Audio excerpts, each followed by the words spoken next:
Ви благодарам, колешке. Од аспект на даноците, вие добро ги познавате затоа што доаѓате до правата за јавни приходи. Не сметам дека треба некој да добие евазија, туку сметам дека средствата од буџетот, односно од даноците, не треба да завршат буџетот кој што контролираат криминалците од власта за да бидат побогати, туку треба да завршат кај граѓаните, затоа што граѓаните живеат све посиромашно.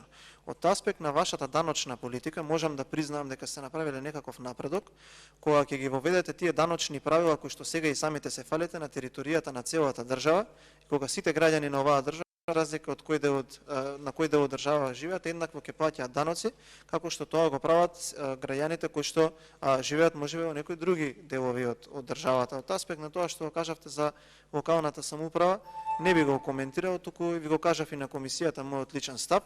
Вие сосема можете да контактирате со што ги споменувате тука, нека има избори за градот Скопје повторно за градоначелник, па ќе го провериме расположението на граѓаните на град Скопје.